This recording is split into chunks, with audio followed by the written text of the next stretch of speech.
அவர்கள் நெடுங்காலம் பாழாய் கிடந்தவைகளை கட்டி பூர்வத்தில் நிர்மூலமானவைகளை எடுப்பித்து தலைமுறை தலைமுறையாய் இடிந்து கிடந்த பாழான பட்டணங்களை புதிதாய் கட்டுவார்கள்.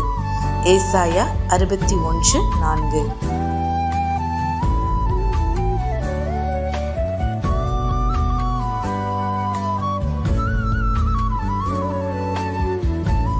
And they shall build the old wastes. They shall raise up the former desolations, and they shall repair the waste cities, the desolations of many generations. Isaiah 61:4.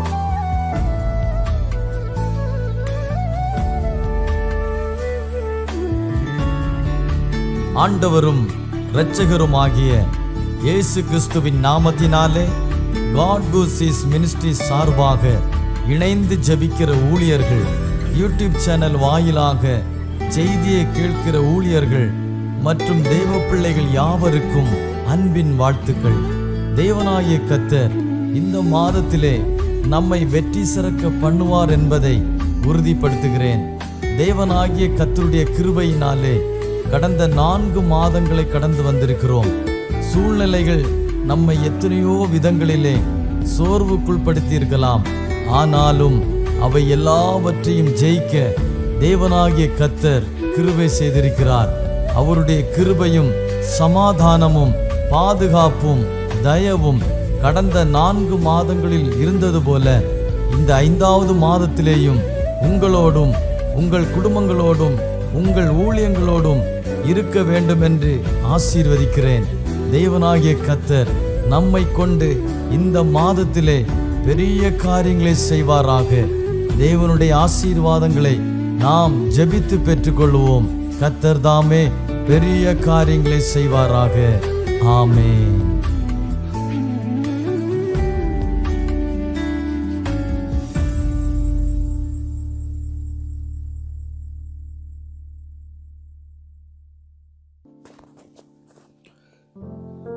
ஆண்டவரும் இரட்சகருமான கர்த்தராகிய இயேசு கிறிஸ்துவின் நாமத்திலே உங்கள் யாவரையும் இந்த காலை வேளையிலே நான் வாழ்த்துகிறேன்.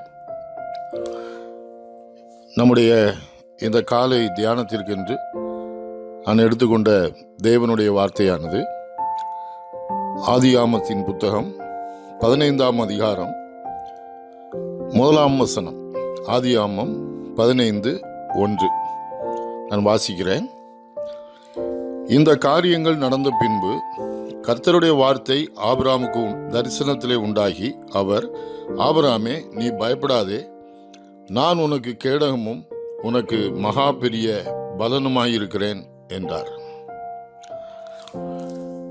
இந்த வார்த்தை ஆரம்பிக்கும் பொழுதே இந்த காரியங்கள் நடந்த பின்பு கர்த்தருடைய வார்த்தை ஆபிரகாமுக்கு தரிசனத்தில் உண்டாகி, அவர், ஆபிரகாமே, நீ பயப்படாதே, நான் உனக்கு கேடகமும் உனக்கு மகா பெரிய பலனுமாயிருக்கிறேன் என்றார் என்று சொல்லப்பட்டிருக்கிறது. அதில் பயப்படாதே அப்படிலாம் கர்த்தர் சொல்றார். ஆனால் அதுக்கு முன்னாடி இந்த காரியங்கள் நடந்த பின்பு என்று இந்த வார்த்தை ஆரம்பிக்கிறது. இந்த காரியங்கள் நடந்த பின்புனா எந்த காரியங்கள் நடந்தது அப்படின்னு பார்க்கணும்னா இதுக்கு முந்தின அதிகாரத்துக்கு நாம் செல்ல வேண்டும். முந்தின அதிகாரத்தில் என்ன சொல்லப்பட்டிருக்கின்றார் சுருக்கமாக சொல்லுகிறேன். அங்கே ஒரு 4 ராஜாக்கள், இன்னொரு 5 ராஜாக்களை அவர்கள் ஒன்று சேர்ந்து நிற்கிறார்கள். 5 ராஜாக்கள் சேர்ந்து நிற்கிறார்கள். இங்கே ஒரு 4 ராஜாக்கள் சேர்ந்து நிற்கிறார்கள். இந்த 4 ராஜாக்கள் 5 ராஜாக்களை முறியடிக்கிறார்கள். அதில் யார் முறியடித்து ஓடினவங்கன்னா சோதோமின் ராஜாவும் கொமரோவின் ராஜாவும் அவர்கள் முறியடிக்கப்படுகிறார்கள், ஓடிவிட்டார்கள். அவர்கள் இந்த சோதோமில் தான் ஆபிரகாமுடைய சகோதரன் லோத்து குடியிருந்தான் என்பது நமக்கு தெரியும். இந்த லோத்துடைய எல்லா பொருட்கள் எல்லாத்தையும் சகலத்தையும் அவர்கள் எடுத்துக்கொண்டு போய்விட்டார்களாம். இதை ஒருவன் ஆபிரகாமுக்கு அறிவிக்கிறான். ஆபிரகாம் அதை கேள்விப்பட்டு தன் வீட்டில் பிறந்த ஒரு 318 பேரை வேலைக்குள்ள ஆட்களை எல்லாத்தையும் கூட்டிகிட்டு போய் அவர்களோடு யுத்தம் பண்ணுகிறான். அந்த 4 ராஜாக்களோட யுத்தம் பண்ணி இவன் அவர்களை மேற்கொண்டு அவர்களை மேல் இந்த லோத்தையும் அவனுக்குரிய எல்லாவற்றையும் திருப்பி கொண்டு வந்து விட்டான் என்பதை நமக்கு அதில் போடப்பட்டிருக்கிறது. 14ஆம் அதிகாரத்தை மெதுவாக நீங்கள் வீட்டில் உட்கார்ந்து வாசித்து பார்த்தீங்கன்னா தெரியும். ஆனால் இதெல்லாம் முடிஞ்சு, இந்த காரியங்கள்லாம் முடிஞ்ச பிறகுதான் இதான் ஆரம்பிக்குது. இந்த காரியங்கள் நடந்த பின்பு அப்படின்னு ஆரம்பிக்குது. கர்த்தருடைய வார்த்தை ஆபிரகாமுக்கு தரிசனத்திலே உண்டாகி அப்படின்னு ஆரம்பிக்குது. அப்படின்னா என்ன அர்த்தம், என்ன சொல்றாங்கன்னா, ஆபிரகாம் ஒரு பெரிய ராஜாவெல்லாம் இல்லை அந்த காலத்தில். அவன் திரளான ஆடு மாடுகளை மந்தைகளை வச்சிருந்தான், ஒரு செல்வ சீமானாய் இருந்தான் என்பதை நாம் தேவனுடைய வார்த்தையிலே படிக்கிறோம். ஆனால் அவனுக்குள்ளே ஒரு எண்ணம் ஏற்பட்டிருக்கலாம் என்று வேத வல்லுநர்கள் எழுதுகிறார்கள்.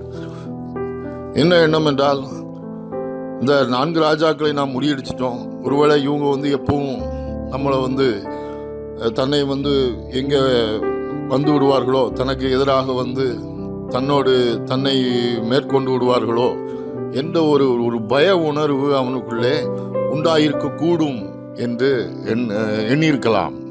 அதை குறித்து ஒரு பய உணர்வோடு ஆபிரகாம் இருந்திருக்கலாம் என்று சொல்கிறார்கள்.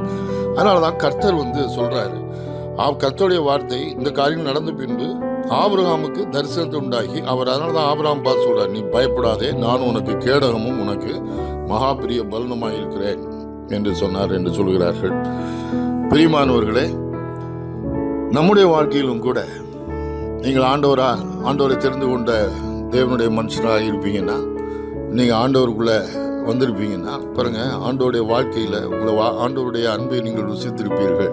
நம்முடைய நமக்கும் வாழ்க்கையில் எப்பொழுதுமே நம்முடைய சூழ்நிலைகள் ஒன்று போலவே இருக்கும் என்று நாம் சொல்லிவிட முடியாது.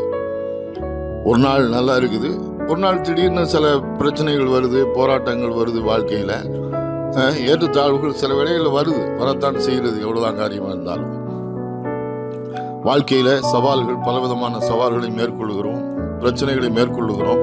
இந்த உலகத்திலே நமக்கு பிரச்சனையே கிடையாது என்பது அல்ல. எந்த பிரச்சனை வந்தாலும் வேதவசனம் என்ன போதிக்கிறது என்றால், வேதாகமம் பிரச்சனையே வராது இந்த உலகத்திலங்கிறது இல்லை. ஆனால் பிரச்சனைக்கு மேலே நமக்கு ஜெயத்தை தருகிற தேவன் நமக்கு இருக்கிறார் என்பதுதான் நமக்குள்ள நம்பிக்கை. கர்த்தர் நம்ம கூட இருக்கிறாருங்கிறது காரியம். இந்த காலை வேளையிலும் கர்த்தருடைய வார்த்தை நமக்கும் வருகிறது.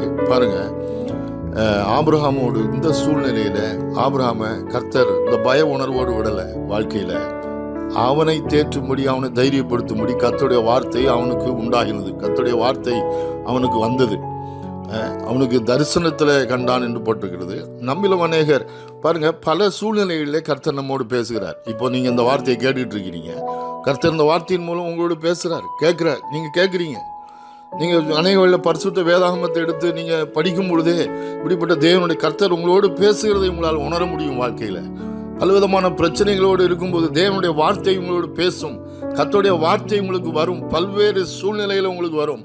அப்போது கர்த்தர் நம்முடைய வாழ்க்கையில் சில வேளையில் கர்த்தரே நம்மகிட்ட பேசுகிறத உணர முடியும். இதுதான் அவங்கள சில சூழ்நிலையில் ரொம்ப பிரச்சனைகள், வாழ்க்கையில் பலவிதமான அங்கலாய்ப்புகள், பலவிதமான திகைப்புகள் வாழ்க்கையில் இருக்கும்போது கர்த்தரே நம்மகிட்டே உள்ளுக்குள்ளேருந்து ஒரு பேசுகிறதை நம்மளால் சில வேளையில் உணர முடியும். கர்த்தருடைய வார்த்தை வந்துட்டுனா அப்புறம் தைரியமாயிடும் வாழ்க்கையில். எனவே பாருங்கள், கர்த்தருடைய வார்த்தை நமக்கு தேற்றல்னா நம்மளால் அந்த உலகத்தில் வாழ முடியாது. நிறைய சூழ்நிலைகளை மேற்கொண்டு வாழ முடியாது. அதனால தான் மனுஷனுக்கு வாழ்க்கையில் நம்பிக்கையற்ற மனுஷர்களாக இருக்கிறார்கள். ஏன்னா அதுதான் தேவன் வேணும், கர்த்தர் வேணும். இதை சொல்கிறவர் யார்? இப்போ பாருங்கள், இந்த ஆபிரகாமுக்கு வாழ்க்கையிலும் இப்படி தான் இருந்தது. இப்போ நீங்கள் கேட்டுக்கிட்டு இருக்க உங்கள் வாழ்க்கையிலும் பல பிரச்சனைகள் இருக்கலாம். நீங்கள் பலவிதமான பிரச்சனையோடு இருக்கலாம், பலவிதமான கஷ்டத்தோடு இருக்கலாம், பாரத்தோடு இருக்கலாம், சவால்களோடு இருக்கலாம், பலவீனங்களோடு இருக்கலாம். என்ன செய்யறதுனே தெரியலையே, எல்லா வழியும் அடைக்கப்பட்டிருக்குது, என்ன பண்ணுறதுன்னு தெரியாமல் இருக்கலாம். ஆனால் கர்த்தருடைய வார்த்தை உங்களுக்கும் இருக்கிறது. இது ஆபிரகாமுக்கு தான் சொன்னாருங்கிறது இல்லை, தேவனுடைய வார்த்தை உங்களுக்கும் சேர்த்தான் எழுதப்பட்டிருக்கிறது. இப்போ சொல்றாரு, முதலாவது என்ன சொல்றாரு தெரியுமா? ஆபிரகாமே நீ பயப்படாதே. முதலாவது சொன்னது அதுதான். இன்னைக்கு உங்களையும் அதுதான் சொல்றாரு கர்த்தர். உங்க பேரை சொல்லிட்டு சொல்றாரு, நீ பயப்படாதே அப்படிங்கிறாரு. உங்களை பார்த்து கர்த்தருடைய வார்த்தை வருது.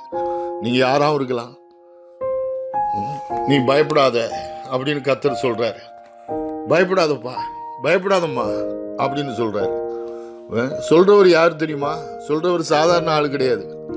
ஏதோ சொல்ற ஆள் ஒரு பலவீனமான ஆளு, சொல்றவர் ஒன்றும் இல்லாத ஆளு, ஒரு அதிகாரமே இல்லாத ஆளு அப்படிங்கிறாரு. சர்வலோகத்துக்கும் அண்ட சராசரங்களுக்கும் அவர்தான் ஒரே ஆண்டவராயிருக்கிறார். வானத்துக்கும் பூமிக்கும் அண்ட சராசரங்களுக்கும் அவர்தான் ஆண்டவர். அவர் சர்வ வல்லவர். அவர் அடுத்த அதிகாரத்தில் பார்த்தீங்கன்னா 2 அதிகாரம் சரி 17 அதிகாரத்தில் சொல்றாரு. அதே ஆபிரகாமை பார்த்து சொல்றாரு, ஆபிரகாமே நான் சர்வ வல்லமை உள்ள தேவன் சொல்றாரு. அப்படிப்பட்டவர், வானத்தையும் பூமியும் உண்டாக்குனவர், பேசுறவர். பாருங்க, இன்னைக்கும் கர்த்தர் சொல்றாரு, நீ பயப்படாத. வாழ்க்கையில பாருங்க, இன்னொன்னு சொல்றேன், என்னதான் தேவன் எல்லாம் தேவன் இந்த ஆபிரகாம்கிட்ட பேசுற, வானம் பூமி உண்டாக்குன தேவன் கர்த்தர் எல்லாவற்றையும் தன்னுடைய தெய்வீக கட்டுப்பாட்டின் எல்லையின் கீழ் தான் எல்லாவற்றையும் இயங்க வச்சிருக்கிறார். எல்லாம் அவருக்கு கீழே தான் இயங்கிட்டு இருக்குது.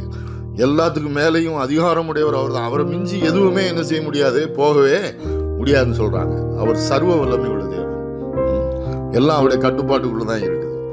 அப்போ அவர் நம்மகிட்ட இடைப்படுறார். நீ பயப்படாதன்னு சொல்லிட்டாருன்னா வாழ்க்கையில் நம்ம பயப்பட வேண்டிய அவசியமே இல்லை. வாழ்க்கையில கர்த்தர் சொல்றார், பயப்படாத அப்படிங்கிறார். அடுத்தாப்புல பார்த்தீங்கன்னா இன்னொரு வார்த்தையை சொல்லப்பட்டிருக்கிறது, இதை சொல்லிடுறேன்.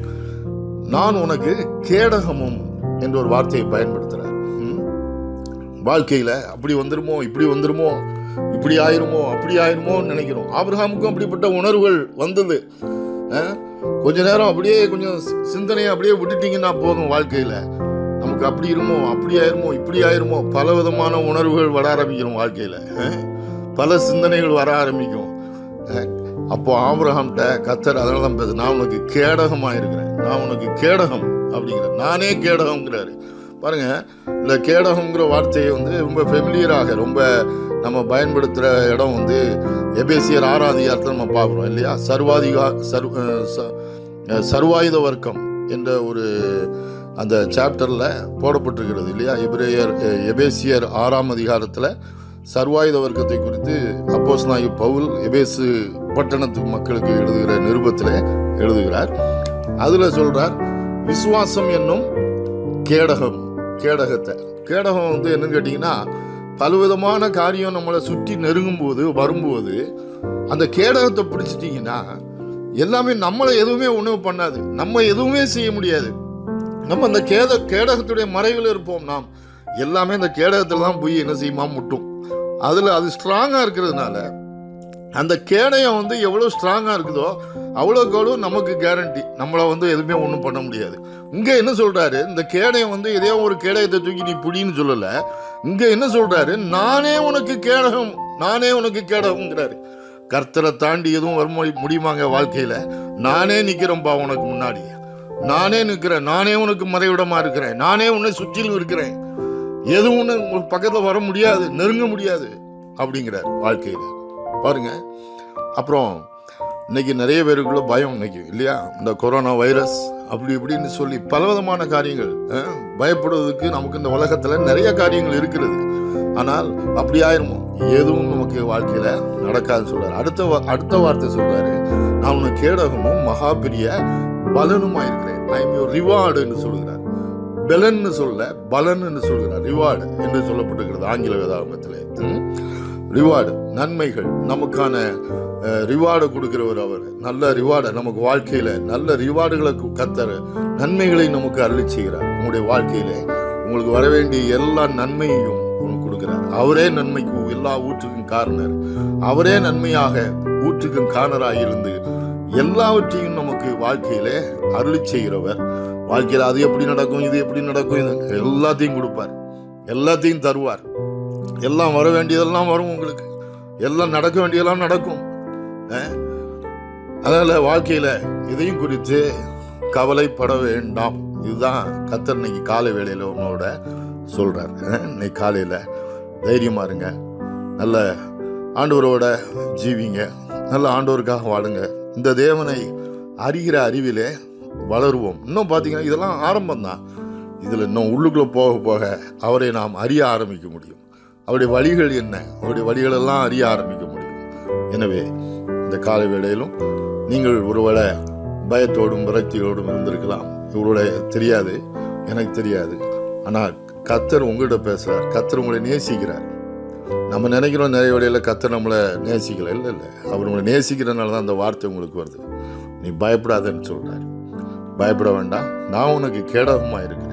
ஆபிரகாமுக்கு நான் கேடகமாக இருந்தேன், அவனுக்கு மாத்திரம் இல்லை உனக்கும் கேடகமாக இருக்கிறேங்கிறார். இன்னைக்கு நமக்கு கேடகமாக இருக்கிறார். நமக்கு நல்ல ஒரு ரிவார்டாக அவரே இருக்கிறார். அவர் உள்ளுக்குள்ளே இருக்கும்போது நமக்கு நடக்க வேண்டியது எல்லாம் காரிய சித்தி உண்டாகும். வாழ்க்கையில் இந்த உலகத்திலும் வாழ்ந்திருப்போம், மறுமையிலும் கர்த்தர் நல்ல வாழ்க்கையை நமக்கு வைத்திருக்கிறார், சந்தேகமே கிடையாது. நாம் ஜெபிக்கலாம்.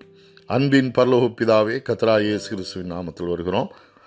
இந்த நல்ல வேலைக்காய் ஸ்தோத்திரம். இந்த வேளையிலும் இந்த வார்த்தையை கேட்டுக்கொண்டிருக்கிற ஒவ்வொரு தேவ பிள்ளைகளுக்காய் ஜெபிக்கிறேன். நம்முடைய வெவ்வேறு சூழ்நிலைகளில் இந்த காலை வேளையில் இருந்திருக்கலாம். ஆனாலும் நீர் அவரோடு பேசியிருக்கிறீர் கர்த்தாவே. பயப்படாதே என்று சொல்கிறீர். அவருடைய வார்த்தையை கொடுக்கிறீர், நேசிக்கிறீர். நான் உனக்கு கேடகமும் உனக்கு மகா பெரிய பலனுமாய் இருக்கிறேன் என்று சொல்லுகிறீர். கர்த்தர் இந்த வார்த்தையினாலே அவளை தைரியப்படுத்தும், தொடர்ந்து பலப்படுத்தும். உடைய ஆவியானவர் தாமே கூடவே இருந்து அவர்களை பலப்படுத்தி, திடப்படுத்தி, தைரியப்படுத்தி வழிநடத்தும்படி ஜெபிக்கிறேன். நடக்க வேண்டியது எல்லா காரியமும் நடக்கட்டும், வர வேண்டியது எல்லாம் வரட்டும், எல்லா தடைகள் நீங்கட்டும் இயேசு கிறிஸ்துவின் நாமத்தில்.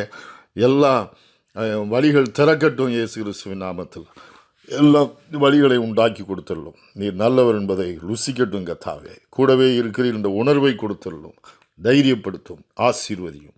இயேசு கிறிஸ்துவின் நாமத்தில் ஜெபிக்கிறோம் அன்பின் பிதாவே, ஆமென்.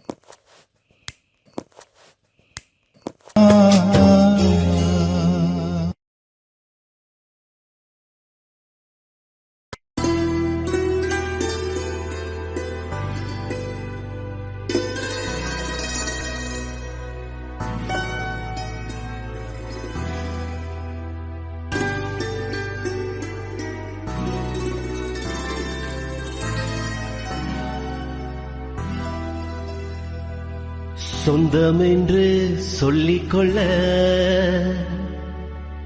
உம்மை விட யாருமில்ல. சொத்து என்று அள்ளிக்கொள்ள உம்மை விட ஏதுமில்ல.